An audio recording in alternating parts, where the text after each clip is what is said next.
নমস্কার বন্ধুরা, আমি মধুমিতার রান্নাঘরে আপনাদের সবাইকে স্বাগত জানাই। দই পটল বা দই চিকেন তো আমরা খেয়েই থাকি, কিন্তু শীতের সেরা হচ্ছে দই ফুলকপির রোস্ট। বানানো যেমন সোজা এবং তেল খরচা একদম কম হবে, কোনো রকম ভাজার ঝামেলা নেই। চলুন আজকে রেসিপিটা কিন্তু দেখে নিই। এর জন্য আমি এখানে নিয়ে নিয়েছি একটা সুন্দর টাটকা ফুলকপিগুলোকে ছোট ছোট টুকরো করে এভাবে কেটে নেব। আপনারা চাইলে সাইজটা কিন্তু বড় বা ছোট হিসাবে করে নিতে পারেন। তারপর এগুলোকে ভালোভাবে জলের মধ্যে ধুয়ে নেব। ভালো করে 2-3 বার জল পাল্টে পাল্টে কিন্তু ধুয়ে নিতে হবে। তারপর এদিকে আমি কড়াই একটা কিন্তু জল গরম করতে দিয়েছি। সেই গরম জলের মধ্যে এবার ফুলকপিগুলোকে আমি ভাপাতে দেব। দিয়ে দেব পরিমাণ মতো কিছুটা পরিমাণে লবণ। প্রায় 4 থেকে 5 মিনিট মতো পর্যন্ত কিন্তু এটা ফুটলেই সেদ্ধ হয়ে যাবে কপিগুলো। তবে একদমই গলিয়ে দিলে কিন্তু চলবে না, হাফ সেদ্ধ করে এগুলোকে নামিয়ে নিতে হবে।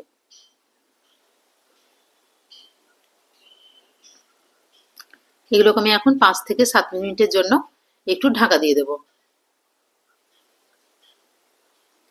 আপনারা যদি আমার চ্যানেলে নতুন ভিউয়ার্স হন, আমার চ্যানেলটিকে প্লিজ সাবস্ক্রাইব করবেন, লাইক, শেয়ার এবং কমেন্ট করে আমার পাশে থাকবেন।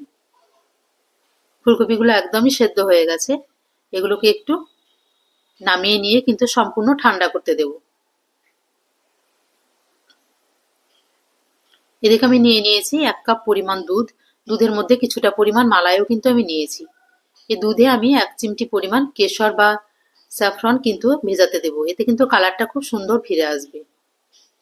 এখানে আমি একটা ব্যাটার তৈরি করব, তার জন্য নিয়ে নিয়েছি, যেহেতু দই ফুলকপি তাই মেন উপকরণ হচ্ছে দই। এখানে 3 কাপ মতো আমি টক দই নিয়ে নিয়েছি।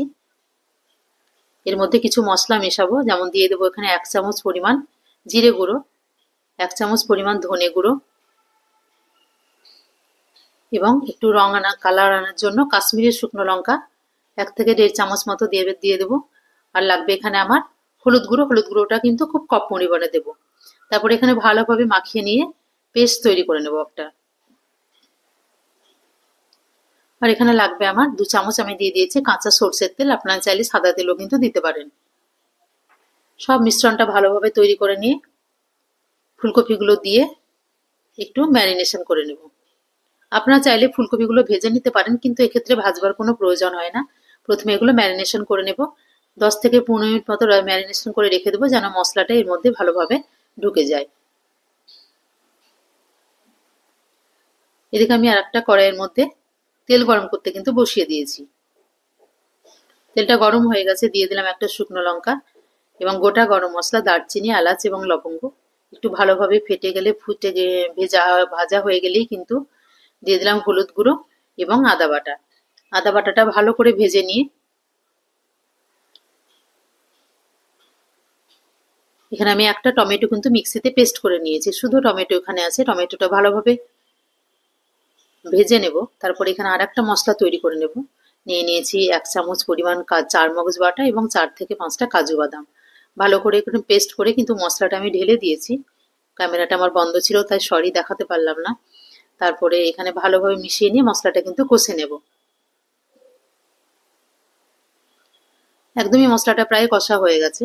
এবার আমি যে ম্যারিনেশন করে রেখেছিলাম ফুলকপিগুলো, সেগুলো কিন্তু এর মধ্যে দিয়ে দেব। যেহেতু ফুলকপিগুলোকে আমি আগে ভেজে রাখিনি, তাই এখন মশলা সমেত কিন্তু ফুলকপিটাকে একটু ভেজে নেব। একদমই কিন্তু কোনো রকমে এখন জল ব্যবহার করব না।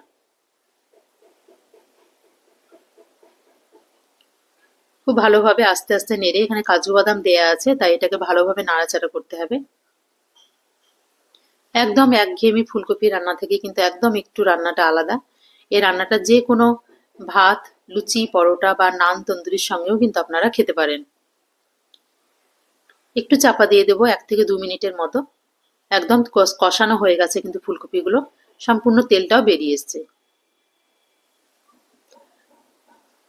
দিয়ে দেবো পরিমাণ মতো লবণ এবং একটু চিনিটা এখানে আমি গুঁড়ো করে দিয়েছি। আপনারা চাইলে এখানে কিন্তু নারকেলের দুধও ব্যবহার করতে পারেন, কিন্তু আমি নারকেলের দুধ ব্যবহার করিনি। নিয়ে নিয়েছি আমি মালাই সমেত একটু দুধ, যেটা আমি কেশর দিয়ে আগেই দেখিয়েছি ভিজিয়ে রেখেছি। কফিটা ভালোভাবে কষানো হয়ে গেছে। এবার আমি যে কেশর দিয়ে দুধটা ভিজিয়ে রেখেছিলাম সেটা এর মধ্যে ঢেলে দেব। আপনার এই জায়গায় নারকেলের দুধ বা শুধু দুধ এমনি কেশর ছাড়াও কিন্তু ব্যবহার করতে পারেন। আর এখানে দিয়ে দিলাম মশলা ধোয়া একটুখানি জল। এটা যেহেতু খুব কম গ্রেভি হবে, মাখা মাখা হবে, তাই আমি বেশি জল এখানে দেব না। এবার একটুখানি ঢাকা দিয়ে দিলেই কিন্তু 5 থেকে 10 মিনিট ফুটলেই কিন্তু রেসিপিটা একদম রেডি। এখানে আমি দিয়ে দেবো সামান্য পরিমাণে গরম মশলা গুঁড়ো এবং একটু ঘি। তারপরে এটা 5 থেকে 10 মিনিট আবার দমে গ্যাসটা অফ করে কিন্তু বসিয়ে রাখবো। আমার একদমই রেডি হয়ে যাবে তাহলে ফুলকপি রোস্ট বা দই ফুলকপি। আপনারা যে কোনো দিনে বাড়িতে গরম গরম ভাতের সঙ্গে বা রাত্রে ডিনারে লুচি, পরোটা, নান সবকিছুর সঙ্গে কিন্তু এই রেসিপিটি সার্ভ করতে পারেন। খেতে হয় অসাধারণ এবং বারবার ভাজার বা সেদ্ধ করার কোনো রকম ঝামেলা নেই। এক পাকেই কিন্তু আমার রান্নাটা কমপ্লিট করে নিয়েছি আমি। অবশ্যই বাড়িতে একবার রেসিপিটি ট্রাই করুন।